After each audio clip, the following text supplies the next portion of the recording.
Hey guys, welcome back. I am SoloBase15 and this is the first ever edition of Why Did You with SoloBase15, and today it's going to be why did you go after Jedi Knight Luke before going for a second Galactic Legend? So, before we get into that question, let's talk a little bit about what this series is going to be.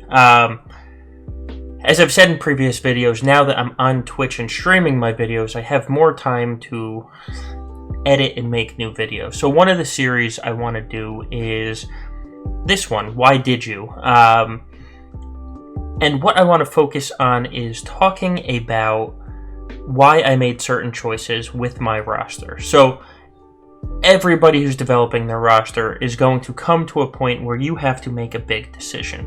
Whether it's go for General Skywalker or Malik, or go for Jedi Knight Luke or Supreme Leader Kylo, or push for teams for light side territory battle, or go for dark side territory battle. Everybody's got these decisions to make, and everybody kind of struggles through them alone. So what I want to do with this series is talk to you about why I'm making the decisions that I actually am making, and explain to you the logic behind it. Now, you may hear what I say and say, that sounds great, I want to follow that advice.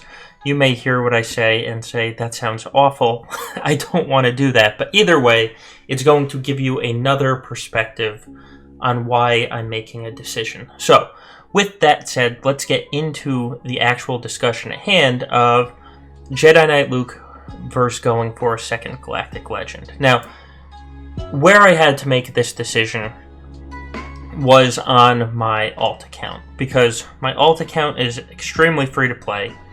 I got Galactic Legend Rey probably about a month ago now, and my idea with that, after I got her, was I was going to gear up a couple of characters that I needed for counters. I was going to gear, like a Jedi Knight Revan, Thrawn. I was actually going to gear up CLS anyway. Just a couple of these side characters are going to help in Grand Arena. Now, of course, what happened is Jedi Knight Luke gets announced, and I'm thrown the question of, do I start going for Jedi Knight Luke? Do I finish gearing up these characters that I was gearing up? Or do I go for Supreme Leader? So the decision I decided to make was, I'm going to go for Jedi Knight Luke. And you may be asking yourself, well, why? And you can kind of see the reasoning in the video that's right below me right here. And what this video is showing is, it's Jedi Knight Luke on a Jedi Knight Revan squad. And I'm countering full First Order Kylo teams. So the first reason I'm going for Jedi Knight Luke is because he's just a good character. A lot of people, when they announced the kit, said, oh, his kit doesn't look that great, or, I don't mind that I missed him this time. And one of two things happened with that. A, they do mind, and they're just jealous, and which is why they're saying it, which everybody's been in that position. I'm not going to fault them for it, but I don't want you to be stuck with them with that mentality. Two, the other reason might be that they don't understand the kit. Now, I originally recorded these videos so that I could do an explanation on his kit, but this video is coming out now, and I'm using this footage for this because of a discussion that we're having in the Discord server this weekend about priority in farming. And so, my priority in farming on my alt account is obviously this Jedi Luke, because of how good he is. It's a very strong kit in general. You can use Luke as a lead, though I don't think that's his best spot right now. But his lead can be scary when used right. I love him with this Jedi Knight Revan team to take out Kylo. It's a very economical counter, and what I mean by that is, if you look at this Jedi Knight Revan team, you're not stealing too many people from other teams.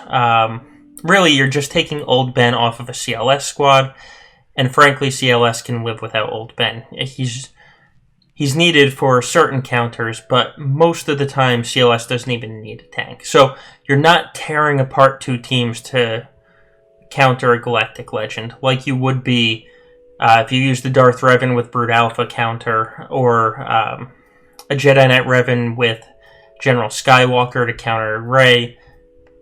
It's a very closed team that you're using, so it's fantastic that way. A little while later, you're going to see video of Jedi Knight Luke on a Rey team, countering Supreme Leader Kylo as well. Luke, he's not necessarily plug and play, but he can be plugged onto a lot of teams and play. And so he's a fantastic character. So with that out of the way, the second reason that I'm going for Jedi Knight Luke on my alt account before going for Supreme Leader Kylo is that it's time sensitive. One of the things you have to remember is you can get Kylo whenever you finish farming. You literally put the last piece of gear on your last First Order member, and you can start going for Kylo. Jedi Knight Luke is going to come back in 2 to 3 months. If you're not ready for him in 2 to 3 months, he's going to come back 3 months after that. If you're still not ready for him, he's going to come back 3 months after that. So if you miss him the second time, or the first time he comes back, the second time he's available, you're not going to have Luke for 6 months. That's a long time to be missing out on this legendary. And some people, including me, think that there's still going to be uses for Luke that haven't come out yet, that you're going to have wanted him much sooner than 6 months down the road. So that's reason number 2 I'm going for Luke. Because I can get Kylo, and farming First Order are a fantastic team to use. It's not that you're gearing up bad characters there, it's just that you can gear them up whenever you want. You can't get Luke whenever you want, so get Luke when you can. The third reason has to do with the characters that you have to gear up. And frankly, that is, with Jedi Knight Luke, you have 4 less characters you have to gear up, so it's going to be quicker. Your characters only have to go to R3, which means less of a GP gain than going for Supreme Leader Kylo, or Galactic Legend Rey, because they require multiple R5 characters, they require multiple R7 characters, and that's just a huge GP jump. When you're only getting characters up to R3, yes, your GP is jumping, but it's basically getting a Zeta on all of them. When you get them up to R5 or R7, you've GP-wise assigned multiple Zetas to these characters, and that's going to affect your matchmaking. So going for Luke is going to lessen the hit to your matchmaking as well. And obviously, this is a Grand Arena focused channel. That's the first thing I think about almost always. So there's going to be less of a GP gain and less of a hurt to your matchmaking. And on my alt, I need better matchmaking than on my main account because I just don't have the characters ready to gear them up. On my alt, I have 41 G13, 13 of which were for the Rey requirements. If I were to go into another 13, literally half of my G13s and relics are going to be for the farms for 2 characters. I want to lessen that. Jedi Knight Luke will do that.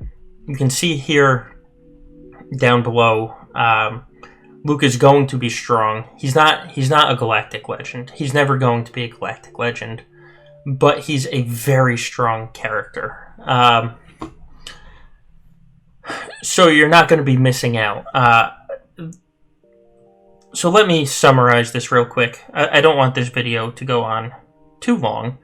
1, Jedi Knight Luke is a very good character. 2, it's very time sensitive when you get him.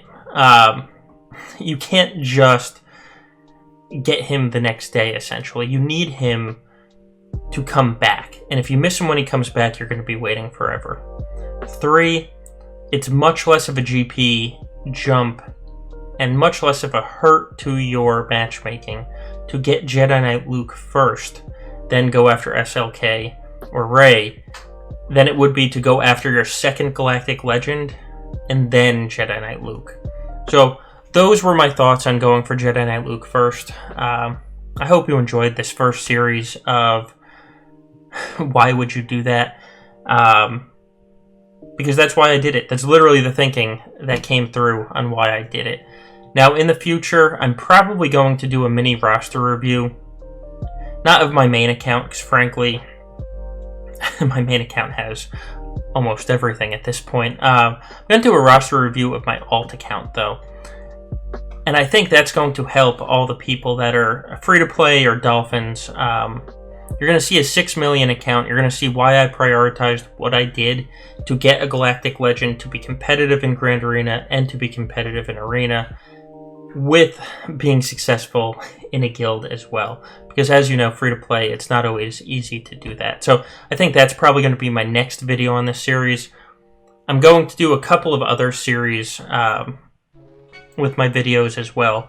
One will be more of a how to use this team or how to counter this team type of video, so more of an educational experience. And then we have some fun things planned for other videos.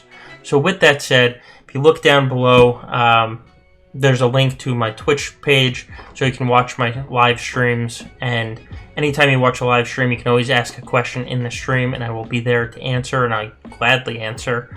I'm going to leave a link down below to our Discord server. Again, if you have any questions, please join the Discord server. There's always somebody there to answer your question. And then I'm going to leave a link to our podcast, because Zareth and I put on a weekly podcast, and we answer a lot of these types of questions on the podcast as well. So thank you for joining me, and with that said, I'm going to bid you adieu. Thank you.